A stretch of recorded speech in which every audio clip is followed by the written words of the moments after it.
Coming up on the season finale of Midco Motorsports, Donny Knoxville does it again. We'll recap his record-tying run to a fifth straight Knoxville Nationals crown. Doug Wolfgang was one of the guys that Schatz grew up watching. We'll catch up with one of the sport's all-time greats in this week's Inside Track. All that plus highlights from the season championship in Huron and Rapid Speedway's Memorial Stock Car Shootout. The green flag drops now.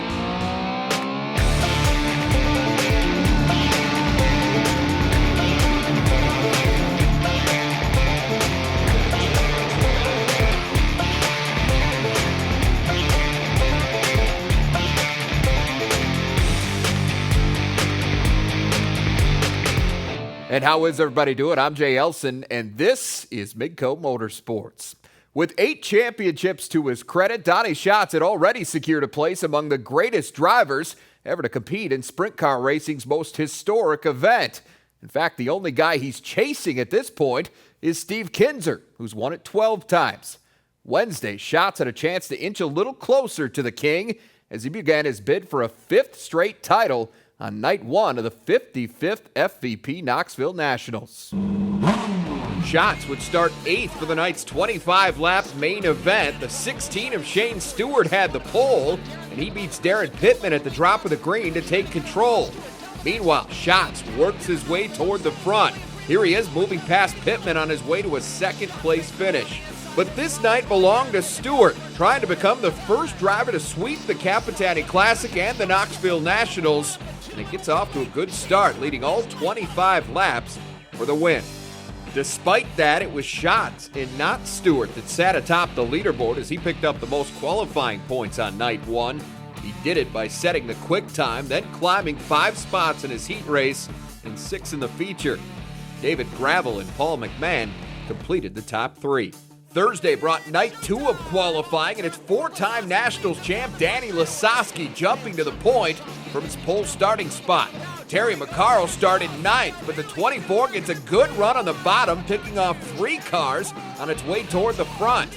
Lap 11, T-Mac throws the slider at Jason Johnson between turns 3 and 4 to take over second, and he would complete his climb shortly after a lap 15 restart. McCarroll overtakes Lasowski for the lead and never looks back. T-Mac notches his 56th career Knoxville victory in impressive fashion. Here's a look at where things stood through the first 2 nights of qualifying. Schatz and Kerry Madsen were tied for the top spot, with David Gravel just 7 back. Joey Saldana and Brad Sweet rounded out the top 5. Fast forward to Friday now. Last chance for drivers to qualify directly into Saturday's main event. No one wanted this one more than Brian Clausen in the 17W. Lap 3, he uses the top to sail into 3rd, and then next time around, he throws the slider at Danny Dietrich for the runner-up spot. One more place to go, and Clausen would get it right here. Big old slide job to overtake Billy Alley for the lead. Top 4 spots would transfer into Saturday's A main. Ian Madsen had one of those locked down until this. Madsen spins with 3 to go, dropping him from 4th to 7th. Clausen didn't care. He kept his eyes on the prize, and he locks up a spot in the big show with his first career Knoxville victory. Dietrich, Brent Marks, and Alley secured the other 3 transfer spots. So with that, the field was pretty well set, and here's how things were going to look up front. Schatz, the 4-time defending champ, owned the pole with Kerry Madsen joining him up front.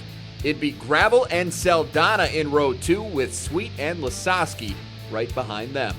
So here we go, the grand finale of the 55th FVP Knoxville Nationals. 50 laps the distance with a grand prize of $150,000. We'd see an all-too-familiar sight right off the start as Schatz takes the lead from the pole, with Kerry Madsen filing into second. On the 29 would challenge the 15 early on, but Schatz up to the task. Lap 35, the race comes to a stop. Paul McMahon goes end over end in turn 4. He would be okay, but actually returned to action. The incident provided one of the night's 5 restarts, and Schatz never missed a beat. How about this move? No problem at all with the back markers, and Donny does it again. Schatz leads all 50 laps for his 5th consecutive Knoxville Nationals title. He's got 9 for his career, with all of them coming in the last 10 years. I was teared up in the car after the race. It's only the guys that have won this race understand the mental side of how hard it is to actually win and to do it again. So I can't thank God enough for allowing me to be in that position. Kerry Madsen followed Schatz across the line on Saturday, while Brad Sweet claimed the final spot on the podium. A couple of other notables: Brian Brown, who'd finished runner-up to Schatz in each of the past 3 years, would settle for 6th in 2015. Knoxville's 410 points leader Danny Lasowski finished 8th, while 360 Nationals champ Terry McCarroll checked in 11th. Schatz's reign at Knoxville has reached historic proportions, but is it good for the sport? Rod Pattison will give us his thoughts next.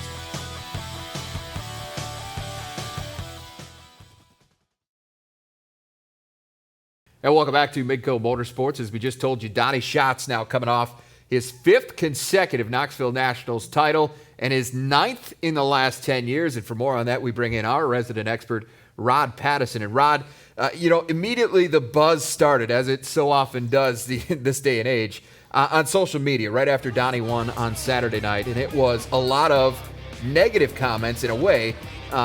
People talking about, I'm sick of seeing Donny Schatz win. It's bad for the sport. So I'd throw that question to you then. Good or bad to have one guy dominate a sports premier event like this? I think it's great because 2 reasons. One, you're going to have other teams that are the hunter as opposed to the hunted, trying to make themselves better to try to beat Donny. But it's also from the fans' perspective as well, because now, instead of having multiple people and having it be exciting, now you're coming out to the racetrack trying to watch somebody else beat Donny. It's Donny against the world right now. I think it's great for the sport. I guess the question I would pose back to somebody, was it bad when Richard Petty won all his races and all his championships? Was it bad when Dale Earnhardt won all his championships and all his races? I think it's great for the sport. I really do. And it creates a figure, love him or hate him, that everybody recognizes. This is the guy, much like Steve Kinzer was the guy for such a long time. Donny Schatz is that new guy. And so the question becomes now, as you look further into that discussion, how do you beat him? He's put together the combination of being able to be a great driver, but also a great team as well. Any driver will tell you in the sprint car ranks, if you can master Huset's and Knoxville, Huset's teaches you how to be a driver, Knoxville teaches you how to be fast. Then you put together an all-star lineup like Ricky Warner, the crew chief. Scuba Steve Swenson is the car chief. You've got Lanny Nichols that works part-time in the Midwest to help out. He's a guy that's got the talent to be a crew chief. And they've just got a great team, top to bottom. Obviously, having Tony Stewart being the owner helps a ton.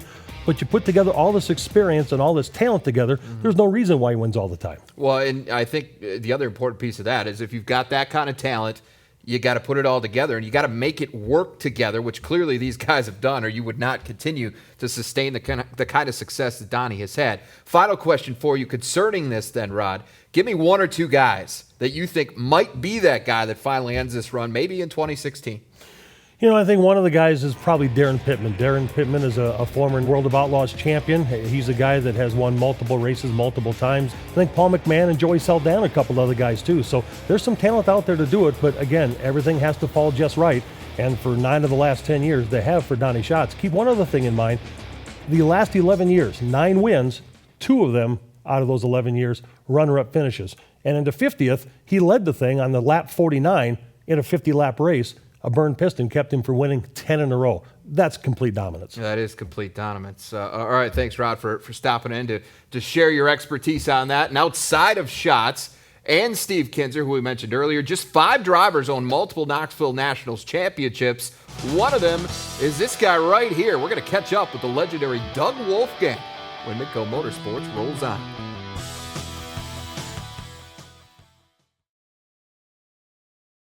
The list of sprint car drivers who are in the conversation for greatest of all time is relatively short. We mentioned a couple of the frontrunners earlier in Steve Kinzer and Donny Schatz, but there's a third guy that without question would be considered by most people, especially in this part of the country.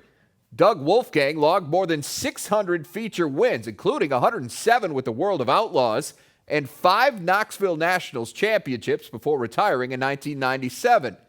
Since then, he's found other ways to stay in the sport. Rod Pattison has more on that in this week's Inside Track. One of the best to ever strap himself into a sprint car is our guest this week on Inside Track. Doug Wolfgang joins us. Doug, thanks for the time. You're welcome, very welcome. Thanks for having me. I've been hearing this rumor during the offseason, Doug Wolfgang back in a sprint car. And I've been thinking to myself, wow, how cool would that be? Is that true? My wife didn't think of it that way when she read that in the paper. It is not true. There's a couple of reasons. I got invited to go to a couple races this summer, which one now is going to be delayed till next summer, and that's more or less a promoted deal where they just having a bunch of old, retired, retro drivers show up, and I don't have to race to win. I just mostly have to parade around the racetrack and thrill the fans a little bit. Probably thrill me more than the fans. But I told her if I was going to do that a couple times this summer, I wanted to at least start Robbie's car a couple times and make a few laps, so I will a couple nights. I haven't yet, but I will. Looking forward to it. Being a dad, this is one of the most surreal scenes that I've ever had a chance to witness at a racetrack, and I don't know if many people even noticed it except me. One night, Houston Speedway down inside number 1 corner, a couple of guys that I cheered for as a kid, Doug Wolfgang and Marlon Jones, standing next to each other talking, watching their kids race at Houston Speedway. What's it like to watch your kid race? It's not that big a deal for me because I got hurt right at the end of my career, and I spent a long time in the hospital and several $100,000 to heal myself, and a lot of time. And so I got to be the biggest of the biggest in my sport. I shake hands with Mario Andretti, Richard Petty, A.J. Foyt, and Dale Earnhardt. And so I see the highest of the highs, but I also see the lowest of the lows. So the one thing I remember with my kid the most is that if he likes it, I'm all for it. I want to be with him and I want to help him as much as I can, but he has to do it. And to me, it's a feature win for him if I get in my street car or a pickup or whatever, I drove to the track and we drive away. I don't care if he wins, loses, or draws. If we drive away and go home that night and nobody's hurt, him, if he's not hurt, it's a win to me. All right, a little fun with you, Doug. I'm going to give you a couple names, and I want you to give me your first impression and just maybe a short little thought about these people. Steve Kinser. He's older now and a bit out of shape, which everybody can see now. But trust me, he's the toughest son of a gun I've ever been around in my life. He could hold me up by my collar and my belly button and hold me straight over his head. That's hard to do. 170 pounds, 180 pounds of dead weight. Right. He could do that when he was 25 years old, easy. Sammy Swindell. Sammy is the most intense person you'll ever meet in your life. He's a nice guy. We raced together for several years and have known each other for almost 40, and we've never spoken to each other but about 5 words. And that sounds bad, but I would probably list him in my top 5 best friends. Doug Wolfgang. I'd say that I was as intense in my own way as Sammy was, but I wasn't as intent as he was with the mechanics of the race. I was intent on being the best athlete that I could be to drive these race cars. If it took losing 30 pounds, I lost 30 pounds. If it took being able to last in a race car, being able to run 5 miles a day, 365 days a year, I ran 5 miles a day, 365 days a year. It was the only thing, to me, it was the only thing I had going for me as a kid, to be the best I could be athlete. Doug, thanks for the time. Always good to see you. The best in the business, he is the only South Dakota race car driver in the South Dakota Sports Hall of Fame. He's a Houston Speedway Hall of Famer, a National Hall of Famer. He's our guest this week, Doug Wolfgang, and this has been Inside Track. All right, thanks, Ron. Well, we just scratched the surface with what you saw there. So to see more of our interview with the great Doug Wolfgang, go to our website, midcosn.com. The first batch of season championships was handed out over the weekend. Find out which drivers took home the trophies in Huron when we come back.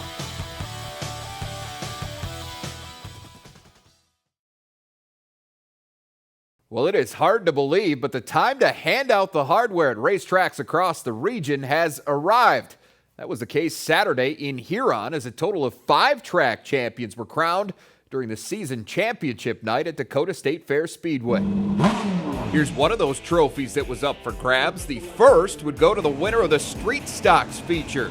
Picking up with 9 to go, the 22X of pole setter Cole Phillips trying to hold off Dustin Davis in the 2-car, but no such luck. Davis takes the lead away on the inside of turn 4.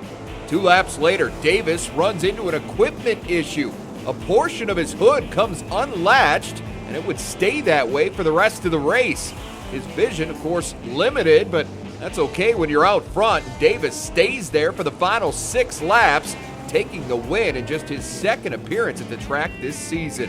Huron's Michael Bowe finished second to polish off his championship season. Bowe is just 8 points better than winners Brock Stout. To the Midwest Modifieds, pole setter Casey Skyberg still out front with 7 to go, but the 10C of Chad Olson is gaining ground. He works his way into second after starting on the outside of row 4. And 1 circuit later, Olson slingshots around Skyberg for the lead. With 2 to go, points leader Lauren Johnson finds himself in a father-son fight for second, and the young buck wins this one as Lane pulls away from his old man. Neither would catch Olson, though. He gets the checkered flag, while Lauren locks up his 4th straight Midwest Modifieds title at Dakota State Fair Speedway with a 3rd place finish. All your hard work and your pit crew and family's hard work paid off, and everything went your way for 10 or 12 races that we had. On to the Modifieds now, and Olson picks up right where he left off in the previous race. He wouldn't stay there for long this time, though. Olson gets loose in turn 4, allowing both the 41 of Jordan Foster and the 37 of Scott Ward to get by him. Those two would be neck and neck for a full lap, but Ward eventually wins the battle on the inside. Head to the final turn now. Ward gets a last-second push from the 5M of Tyler McDonald, but the 37 holds on for its 6th modified win of the year. So Ward and McDonald go 1-2. They also finish 1-2 in the standings, but it's McDonald that comes out on top there. He bests Ward by 17 points and ends Kent Arment's 4-year run as track champion. Last but not least, it's the season finale for the late models. We'll start on lap 8. Gary Brown Jr. leading the way, but he's got some company in the form of Scott Ward. The 37 pulls even with Brown briefly, but the 22 manages to retain the lead. Deja vu with 12 to go. Ward goes low again, and this time it pays off as the 37 steals that front spot. And he wouldn't look back from there. Ward builds a comfortable lead and goes on for his 2nd win of the night, with this one sealing up the late models championship. We set some goals, and that was one of them, and we got it, and we're happy for it. That's finally. One day earlier, guys in Grand Forks got a chance to punch a ticket to Huron during the Minnesota Race of Champions qualifiers at River Cities. And Heath Corneliuson is getting hot at the right time. Coming off of last week's Street Stocks win, he pilots the 923 to the front just before the end of lap 1, and he would set the pace throughout. Ryan Flayton would make a run at him late, but Corneliuson was just too fast. He leads start to finish for his 2nd win in as many races. Seems like the car's getting more dialed in now. I've been working, doing different things to it and stuff, so it's been working. Points leader Ricky Hamill would start out front for the night's Midwest Modifieds feature, and the Lakota North Dakota driver looked pretty comfortable up there. Last week's winner, Matt Scow, also running well, though, and on lap 10, he works his way past Preston Carr to take over the silver spot. The 2S would really zero in on Hamill after a lap 13 restart, and he gets him right here. Scow takes the lead and goes on to make it back-to-back victories. You know, we kind of been in a slum just, till last week was our first win of the year, and to get 2 in a row, it's pretty sweet. The IMCA A-Mods were back at the Bull Ring for the 2nd time this season. The Triple X of Jesse Rogotsky held the lead until lap 9. That's when Michael Johnson gets around him on the outside. Johnson, though, would lead for all of 4 laps. Barnesville, Minnesota's Rob Van Mill gets a good run going on the inside, and he guides his 4D past the 84 to complete the final lead change of the night. Van Mill ends a long drought at River Cities, picking up his first win in Grand Forks since 1999. Meanwhile, RCS regular Dustin Strand finished second, which was a bit shocking when you consider the way his night began. I'll let him explain that. In the heat race, we came out on the track, and it's kind of a weird deal, but the bracket that holds the distributor coil on broke, and it's in the cockpit with me, and it actually fell down and was up against my leg. So I had 40,000 volts going through my body, and the whole cockpit was live, so I was trying to shut the switch off, and that was shocking me.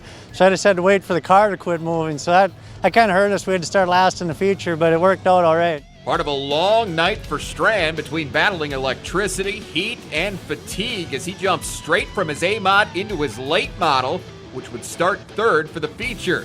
He'd be running second after a lap 3 restart when the door flies open. Pole setter Bill Mooney bobbles on the backstretch, giving the lead to Strand. Last week's winner, Ricky Weiss, would file in behind Strand, and he would stay close the rest of the way. Weiss sticks right with the 71 as they navigate through lap traffic, but he never does manage to make the pass. Strand fends him off to get the win and complete a hectic night behind the wheel. With that victory, Strand closes to within 3 points of Brad Sang in River City's late model standings. Joey Peterson is still very much in the hunt as well. To Northwest Iowa now in Rapid Speedway. $1,500 would go to the winner of the 25-lap USRA Stock Car Special. And it'd be a good night to be in Overgard. On a lap 10 restart, Scott, who started 10th, guides the 40 car into the runner-up position, and he didn't stop there. Next time by, he slides past Chris Ulrich to take over the lead. Meanwhile, Chad Overgard, who started on the outside of row 6, was making a charge of his own. He also found that inside line to his liking, and like his brother, he uses it to pick off Ulrich. The caution would come out with 10 to go, setting up an epic sibling battle. Chad tries the same trick on his brother, but Scott was having none of it. The two would continue to duke it out the rest of the way, with Chad making one last push to the outside, but Scott says no again. 40 holds off 42 for his second straight win, and he also secures those coveted brotherly bragging rights. You're kind of a sitting duck to a point, thinking which way's faster around, but I just kind of stuck in one spot and thought, well, if he's going to beat me, he's going to beat me. We told each other tonight, said it doesn't matter who wins, as long as we come out of here 1 and 2, kind of joking around, and we got the 11 and 12 redraw off of our heat race finishes, and it's like, oh boy, we got a long ways to go, but man, we battled each other. He said he saw me on the top of him a few times, and he was just a little quicker than me off the bottom tonight, but god dang, that was sure a fun time. I couldn't have anybody else win but him. Well, Season 3 of Midco Motorsports has reached the white flag. We'll wrap things up with a look back at some of our favorite sights and sounds right after this.